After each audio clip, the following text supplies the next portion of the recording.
जय हनुमान। कैसे हैं आप लोग?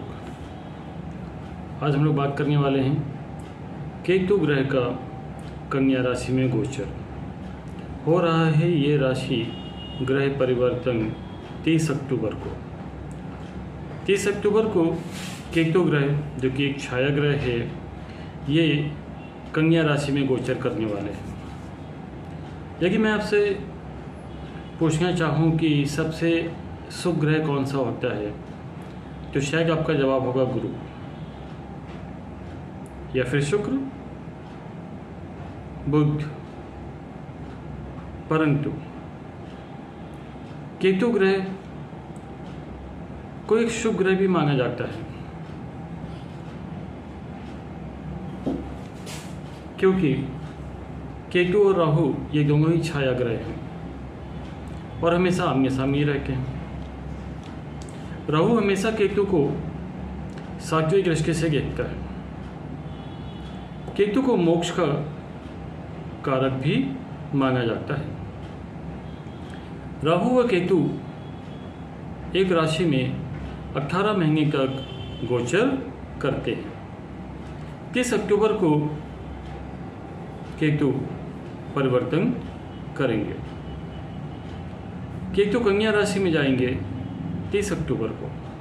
इसका प्रभाव 18 महीने तक रहेगा। देखिए, राहु और केतु दोनों ही छाया ग्रह हैं और इनका प्रभाव अच्छा और बुरा दोनों ही होता है। लेकिन इनका जो प्रभाव होता है वो अचानक से होता है। अचानक से आपको ये धन लाभ दे सकते हैं, अचानक से आपको ये हानि भी दे सकते हैं।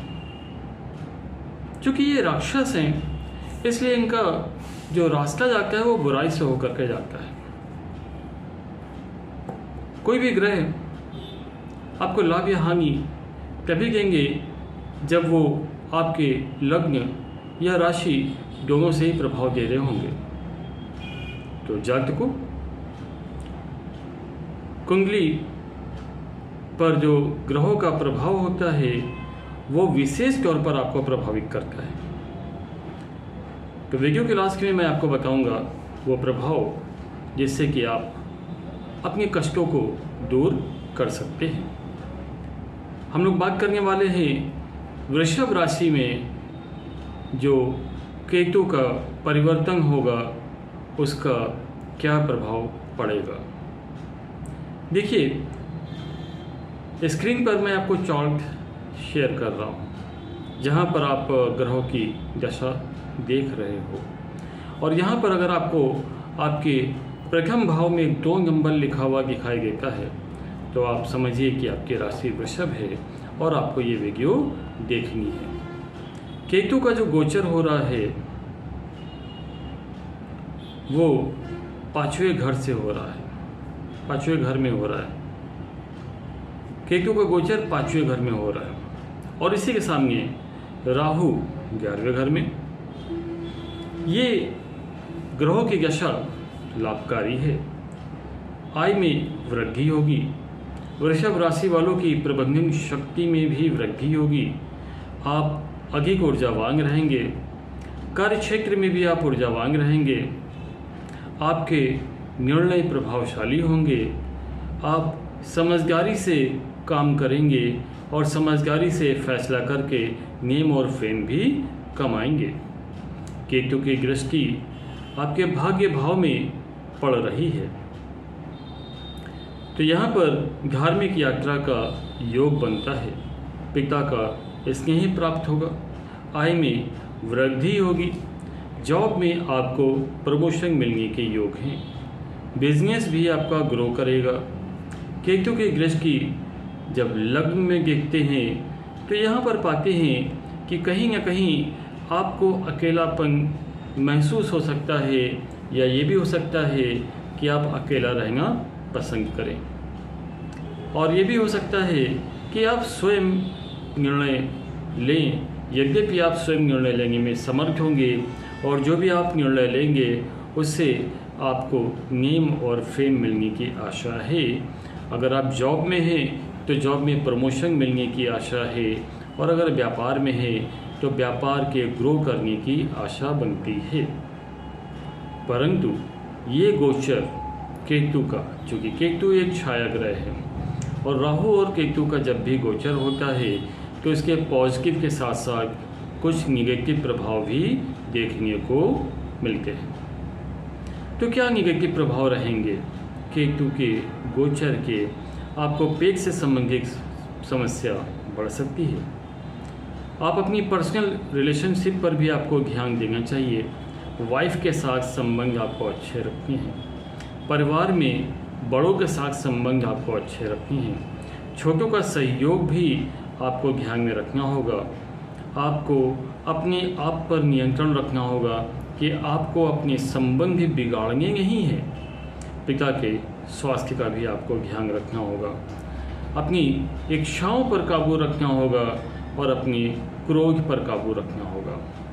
अब वीडियो के लास्ट में हम आपको बताते हैं उस उपाय के बारे में जिससे कि आप राहु और केतु जैसे ग्रहों के निगेटिव प्रभाव को खत्म कर सकते हैं और इसे पॉजिटिव में बदल सकते हैं। मित्रों, आपको पता होना चाहिए कि जब समुद्र मंथन हुआ था और वहाँ से समुद्र मंथन के फलस्वरूप अमृत निकला था, तो जब अमृत निकला था तो देवता उस अमृत का रसपान करना चाहते थे, तो वहीं पर दानव भी उस अमृत का रसपान करना चाहते थे। तब भगवान विष्णु ने मोहिनी रूप धारण करके दानव और देव के बीच में उस अमृत के वितरण का निर्णय लिया था।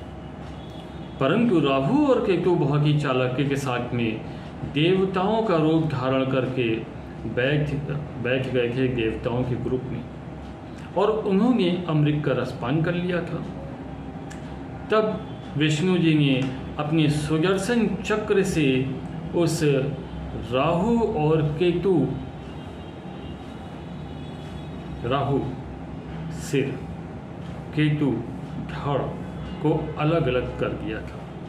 तब से ये अलग अलग हैं और चूँकि राक्षस हैं इसलिए ये बुराई के रास्ते से ही आपको लाभ देते हैं। परंतु मित्रों, ये आपको ध्यान रखना चाहिए कि ये विष्णु जी से डरते भी बहुत हैं।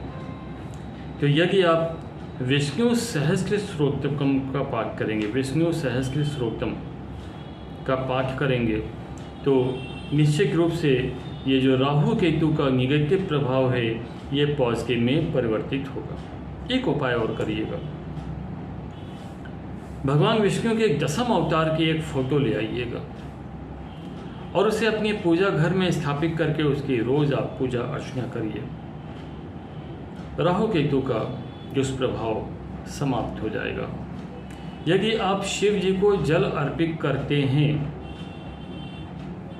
तो शिव जी को जल अर्पित करके उसमें थोड़ा सा काला तिल डाल लीजिएगा और फिर शिव जी को जल अर्पित करिएगा। इससे भी राहु और केतु का निगेटिव प्रभाव समाप्त होकर के आपको पॉजिटिव प्रभाव मिलना शुरू हो जाएगा। यदि हमारी वीडियो अच्छी लगी हो, हमारे विचार अच्छे लगे हों तो लाइक करें, शेयर करें सभी के साथ, अपने मित्रों में, रिश्तेदारों में, सारे के सारे ग्रुप्स में जो व्हाट्सएप पर या फेसबुक पर हैं। और जो भी नए मेहमान हैं वो चैनल को सब्सक्राइब करें। आप सबका कल्याण हो, आपके परिवार का कल्याण हो, विश्व का कल्याण हो, इसी कामना के साथ पूरा वीडियो देखने के लिए धन्यवाद। जय हनुमान, जय श्री राम।